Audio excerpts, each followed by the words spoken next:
E o Brasil tem 147 milhões de eleitores aptos a votar nas eleições de 2018. O número de eleitores cresceu, mas o de jovens aptos a votar caiu 14%, segundo o cadastro eleitoral do TSE.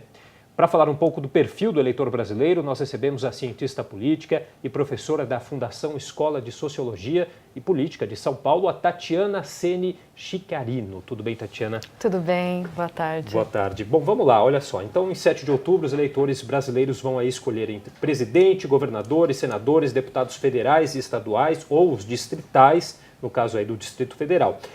O eleitor brasileiro, ele está, na sua opinião, mais atento ao que acontece na política? Olha, eu diria que sim, viu? Porque se a gente pegar o nosso histórico de democracia, ele é muito curto ainda, né? Nós saímos de um período de autoritarismo muito recente, né, na história do país. Então, eu acho que ele está atento, sim. E isso também tem um elemento das redes sociais que vão ajudar mais a esse ambiente de informação sobre a política, né? Então, eu diria que sim, que o brasileiro está pensando mais sobre política, está falando mais sobre política nos locais onde ele passa, onde ele transita. Bom, e a gente tem o dado aí, né, as estatísticas da Justiça Eleitoral mostram que houve um aumento no eleitorado de 3,14% em relação às últimas eleições gerais realizadas no país em 2014. Quais os fatores que explicam esse aumento? Bom, eu acho que a explicação mais consistente que a gente tem é a atualização do cadastro eleitoral. Então, o TSE tem feito um esforço, né, até através da biometria, de atualizar esses dados. Então, a meta é que em 2022 esteja todos os eleitores já com biometria. Então, a atualização desse cadastro é fundamental para a gente entender esses números. Então, quando a gente fala aumento de 3%, mais ou menos, ele reflete isso, mas também o aumento da população, né? Porque a população brasileira também está aumentando. A projeção do IBGE é que só cai a partir de 2043, enfim. Inclusive, o quantitativo de eleitores no exterior também teve uma elevação, né? Considerado expressiva aí nesses últimos 4 anos, que saltou de 354 mil para 500 mil eleitores agora em 2018, né? Um aumento aí de 41,37%. Há razões diferentes também para esse aumento no exterior? Não, tem a questão do cadastro, né, e de facilitar o voto em trânsito. Então, o TSE também tem uma investida nesse sentido. Então, hoje, o eleitor no exterior, ele não precisa mais do título de eleitor físico para votar, então você tem um digital que você pode votar, então isso facilita também. Né? Além do cadastro, desburocratizar, digamos assim, o processo de votação. Né? Então, faz com que o eleitor, que não é obrigado a votar, né, você não é obrigado a votar quando você está no exterior, vote mesmo assim, para presidente da República. Vamos falar um pouquinho da questão dos jovens, né? Que os jovens de 16 e 17 anos, aqueles que têm direito ao voto facultativo, eles representam aí 0,95% do eleitorado agora em 2018, né? Que dá um total aí de 1.400.000 pessoas. E esses dados apontam uma redução, né, de 14,53% nesse número de jovens eleitores. Em 2014, foram registrados mais de 1.600 eleitores nessa faixa etária. Os jovens aí com essa idade, entre os 16 e os 17 anos, a gente pode dizer que não estão muito interessados na política? Essa seria a explicação para essa diminuição? Não, acho que não. Acho ao contrário. Acho que os jovens brasileiros, eles estão muito atentos à política. Pensando que a política não é só eleição, né? Então, por todo o processo político, eles estão muito atentos. E esse dado, ele revela novamente uma questão do cadastro. Então, uma atualização do cadastro e o envelhecimento da população. Se a gente for pensar, né? Esses eleitores mais jovens, eles estão envelhecendo conforme a população brasileira também está envelhecendo, né? Então, eu acho que a explicação ela é mais nesse sentido da atualização do cadastro e da população estar envelhecendo do que a gente pensar que o jovem não está se importando com política. Tá certo. Bom, a gente vai fazer um rápido intervalo, mas a Tatiana ela continua com a gente no próximo bloco.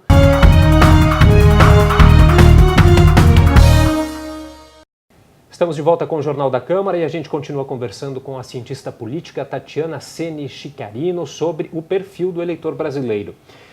Tatiana, um outro dado que a gente tem, que apesar das mulheres representarem mais de 52% dos eleitores, elas ainda têm uma baixa representatividade, né, representação política nos espaços de poder. Né? O que precisa ser feito para aumentar essa participação feminina nos cargos eletivos? Bom, essa é uma questão complexa e muito interessante para todos nós, né? Eu acho que é uma luta de homens e mulheres pensar em uma maior representatividade das mulheres nos locais de poder, né? Nos locais onde se discute política.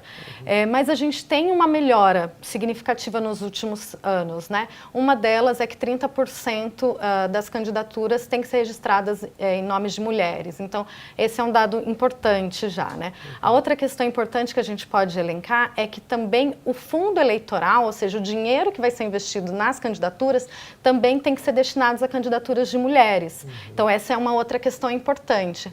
Agora, a gente está pensando em toda essa infraestrutura, né? Ou seja, possibilitar que essas candidaturas existam, né? Também o tempo de rádio e TV. Mas a outra questão importante, discutir isso, né? Falar sobre isso. Então, esse é um elemento importante para a gente pensar nas escolas, na família. Qual que é o lugar da mulher, né, na nossa sociedade? Então, que é importante você ter mulheres em todos os ambientes, em todas as esferas, né? Então, acho que tem essa questão estrutural, essa questão de possibilitar que as mulheres tenham essas candidaturas, mas, né, pensando em forma, na cultura política brasileira, em discutir mais essas questões relativas ao exercício do poder pelas mulheres também.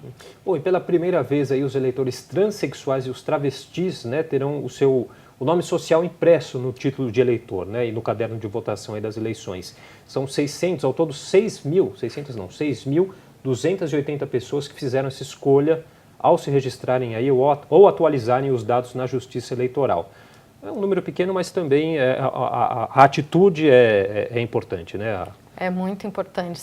A gente pode pensar que é uma resposta institucional muito interessante, porque é uma demanda dessa parcela da população de ser ouvida, de ser reconhecida. E é muito fácil fazer isso, então é uma autodeclaração. Porque daí você pode pensar, nossa, mas o TSE possibilita que você tenha o nome social no título de eleitor. Mas você tem que fazer tanta coisa, tem que apresentar documentos, laudos, e não. É simples.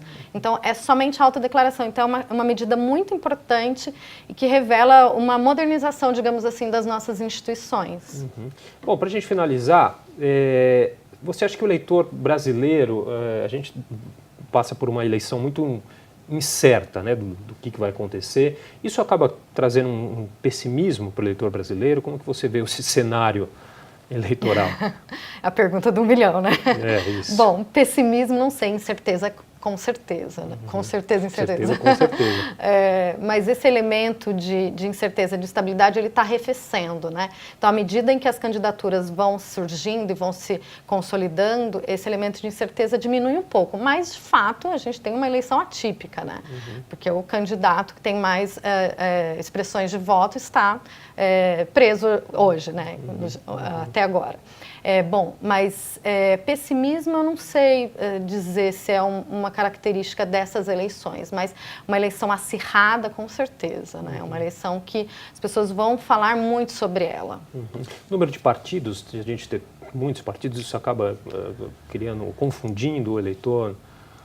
Veja, a gente podia, para pensar em partido, a gente pode pensar em dois momentos, né? A eleição presidencial, o partido para o eleitor médio, ele não tem tanta importância assim, né? É uma eleição um pouco mais personalista, né? Para eleição para presidente, para governador. Agora, de fato, quando a gente entra para eleição para deputados estaduais e federais, isso pode ter um complicador, sim. Mesmo porque as pessoas não podem não entender como as coligações são feitas, né? Então, você tem uma coligação a nível nacional, uma coligação que é feita a nível estadual, e aí você pensa em alguns lugares em que partidos que brigam na esfera nacional fazem coligações na esfera estadual. Então, há uma incoerência para o eleitor nesse sentido. Então, pode trazer esse elemento também. Mas, se a gente pegar o nosso histórico de eleição, a gente ainda vota de forma bastante personalista. Tá certo. Bom, queria agradecer então a participação da Tatiana Seni Chicarino, que é cientista política e também professora da Fundação Escola de Sociologia e Política aqui de São Paulo, conversando com a gente hoje um pouquinho sobre o perfil do eleitor brasileiro. Muito obrigado, Tatiana. Eu que agradeço.